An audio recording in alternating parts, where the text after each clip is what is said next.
pera, walang ID, walang kakilala, sinubukan niyang maghanap ng trabaho sa Maynila. Hanggang kalaunan, napadpad sa lansangan. Okay guys, marites ng social media. Guys, kwentuhan lang muna tayo guys, no? Gusto ko lang ibahagi sa inyo kasi kadalasan ng mga video ko sa mga YouTube channel ko guys, palagi kong nababanggit yung buhay nung panahon na pumunta ako ng unang punta ko sa Maynila, no? Nakita ko kasi nakarelate ako dun sa video, no? Unang punta ako sa Maynila, no? Kung gaano ako nag-struggle ba, gaano ako nagutom, gaano ako nagkuhan yung tinatawag 1D 1-8, isang two times a day lang kumain, ganon. So kwentuhan tayo muna, no, para yung mga kabataan o yung mga may natutuloyan dito sa Maynila ay ma-appreciate nila yung mga taong tumanggap sa kanila at nagbigay sa kanila ng matutuluyan nila, no. So una guys, dun sa probinsya namin sa Bohol, ang mindset namin dati pag Maynila maganda.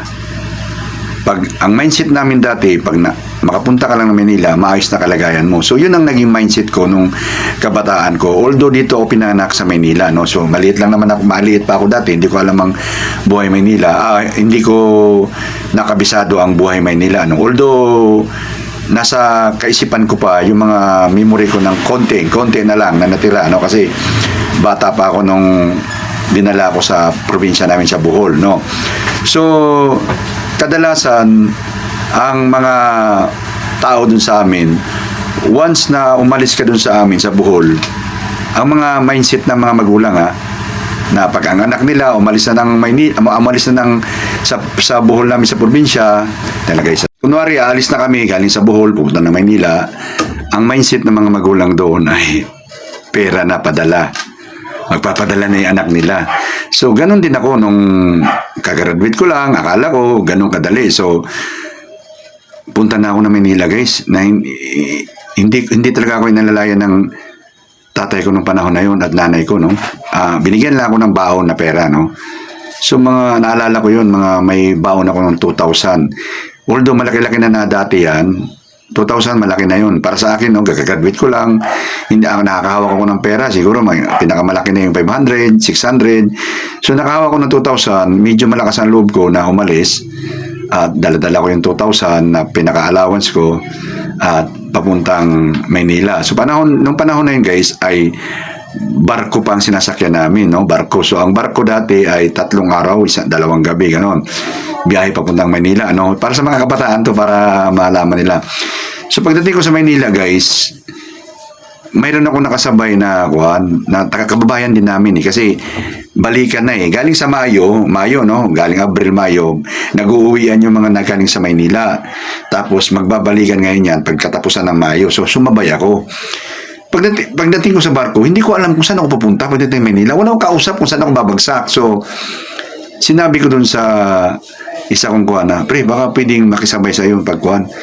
So siguro out of respect siguro o nahiya sa kuhan, magulang ko, kasi ang magulang ko ay kilala sa amin. So bilang nahiya, umuo. Pero sa totoo lang, kuhan, sabi niya, bisita rin kasi ako dun, sabi niya. So, hindi ko pinansin yun kasi wala sa isip ko yun. Ang akin lang na may masabayan. So, siguro nahiya siya o respeto na lang, pumayag. So, pagdating na sa Manila, pero malakas ang loob ko dahil may baon nga ako. Pera. Kadalasan kasi ang bumabalik doon galing sa probinsya, babalik na Manila, mga walang pera yun. Ubus-ubus yun. Ubus-ubus nila. Halos yung iba nga nangungutang pabalik makamamasahe lang. So, medyo malakas ang loob ko, no? So pagdating namin doon, bumagsak kami sa Quiapo, sa Arligi. At doon ko nakita yung mga kababayan ko. Nandun lahat. Halos doon kami nagtambakan ba. Shout out sa iyo ng Mirle. No, mapapanood ng mga taga-kababayan ko.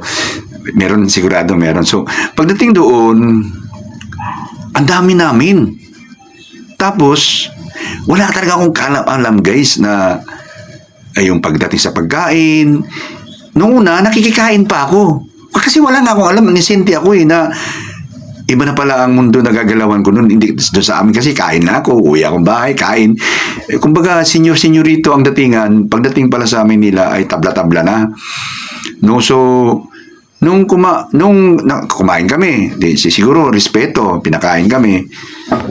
Tapos kailang siyempre mabigat na 'yon sa pinagtuluyan namin na kakain kami lahat. So ako naman guys, ay hindi ko talaga alam paano mag-budget ng pera ng panahon na yun. Kasi wala akong kalam-alam.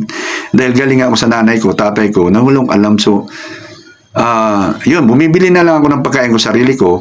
Kaso lang, nagulat ako guys, yung tulugan namin, sa sobrang dami namin, ay siksikan. Ganun. Siksikan ba? Siksikan. Yung ganun ka na lang, tapos gano'n. Basta siksikan kami. Tapos halo-halo yung babae, lalaki. No? Kasi sa sobrang dami namin, doon bumabagsak yung galing Bohol, papunta dito sa Maynila. Tapos, saka kami kuhan. So ngayon, yung tinutuluyan ko doon, tinanong ako, saan ka ba tutuloy? Ginanon na ako, no?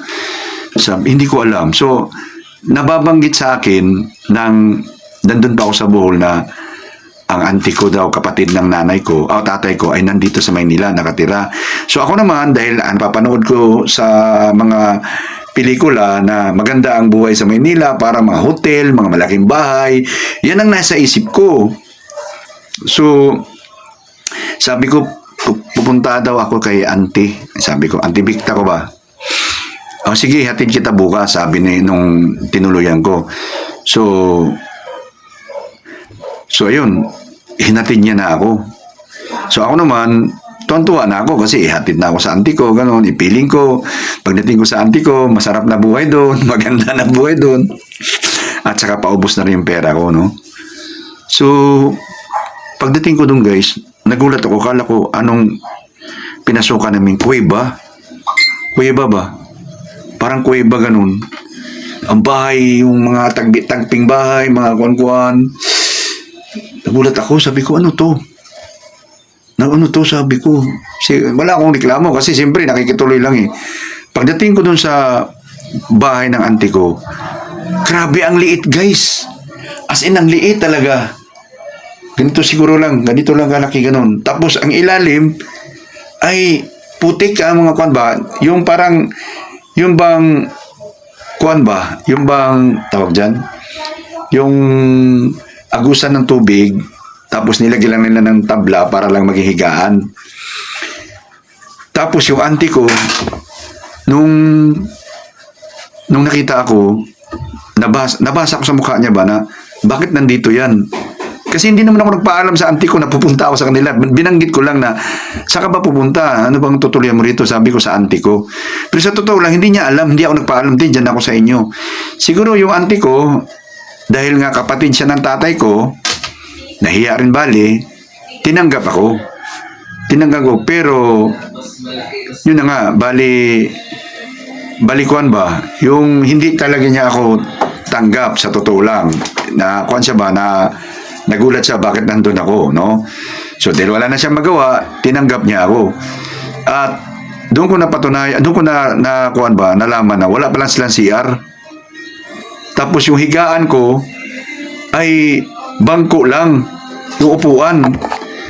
Tapos minsan, pag humiga ka sa sahig, tuwing gabi, yung daga, singlaki ng pusa, nagtatakbuhan, minsan nababangga yung ulo mo.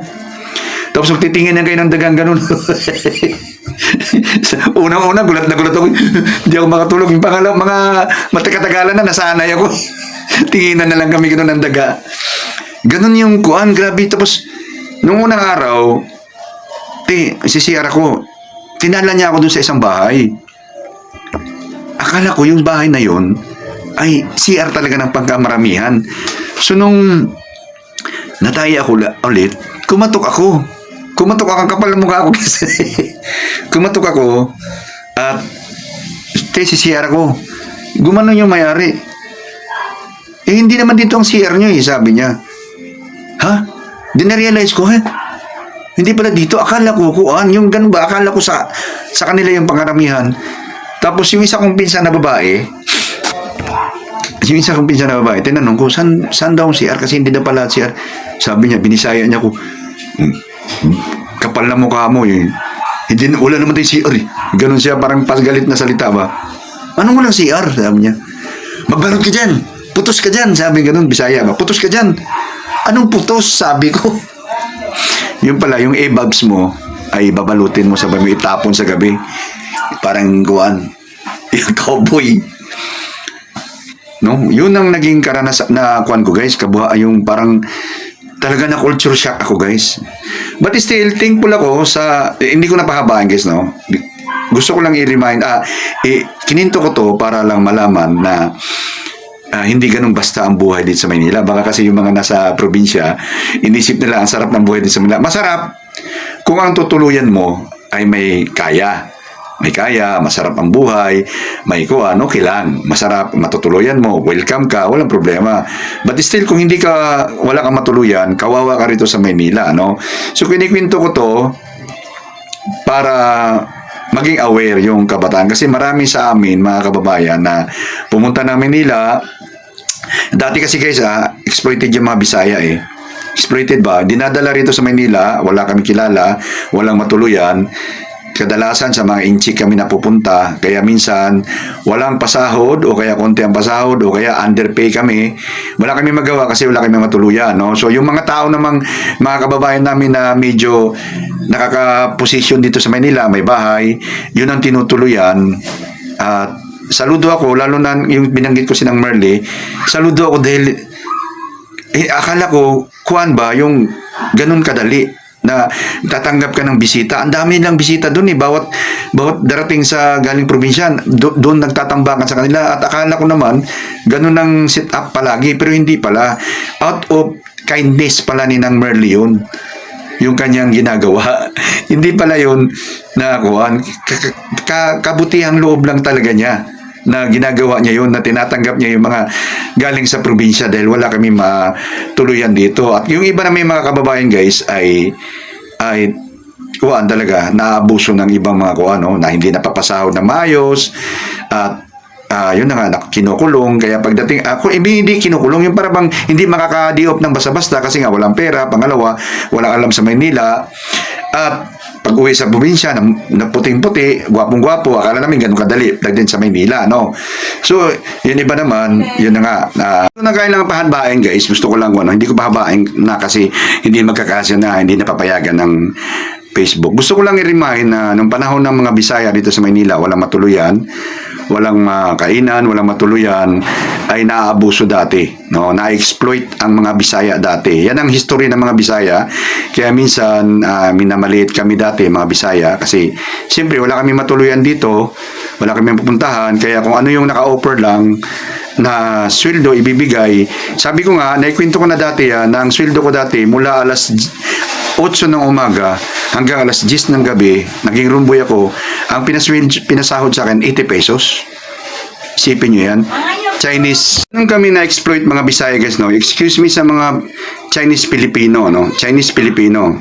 Yan po ang history ng mga Bisaya rito. Na-hire kami, kinukuha yung mga tao dun sa amin, sa Bisaya. May mga agent doon, gusto ba magtrabaho sa Maynila? Akala naman namin pagdating din sa Manila, malaki sweldo. Kung yung pala, yun, naabuso kami, naabuso minsan yung mga Bisaya. Ngayon, sabihin yung sinungaling ako, hindi totoo yung sinasabi ko, pumunta lang kayo sa baba.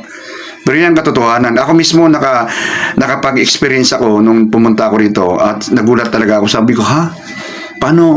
Talagang kuwan exploited. Siyempre, kakagat ka kasi bakit? Wala ka naman makainan wala ka matuluyan So magkukuhaan ka, magpupumilit ka na kuhaan, na magmamalaki ka. So anong ipagmamalaki mo? Wala kang matuluyan, wala kang makainan. So kung ano yung nakahain, yun lang din ang kinakagat ng mga Bisaya dati dito sa Manila. So nakita ko yung video na yan, na-relate ko yung sarili ko at nagising na naman yung aking karanasan, no? Yung aking naranasan nung pagpunta ko ng Maynila. So kayo mga kabataan ngayon, nako, please lang, no? Kung wala kayong matuluyan, walang maggabay sa inyo sa Maynila, huwag basta-basta pumunta rito kasi baka ma-exploit din naman kayo. At yun, tulad yan. May iba kasi talaga nasiraan ng bayad dahil wala makainan, no? Na-stress, nakuhaan, basta ganon. So, please, Maging kwan kayo, aware kayo. Kasi ako dati, hindi ako aware. Wala akong kaalam-alam. Bulag ako sa katotohanan. Kaya sinugod ko. Mabuti lang lalaki ako. Kasi yung babae ako, baka na-rape na ako. O kaya nabuntisan na ako. Kasi kung ikaw babae, wala kang magawa, kakapit ka dun sa nakaporma eh. No? So marites ng social media guys. Kita-kita tayo sa next video guys. Bye-bye!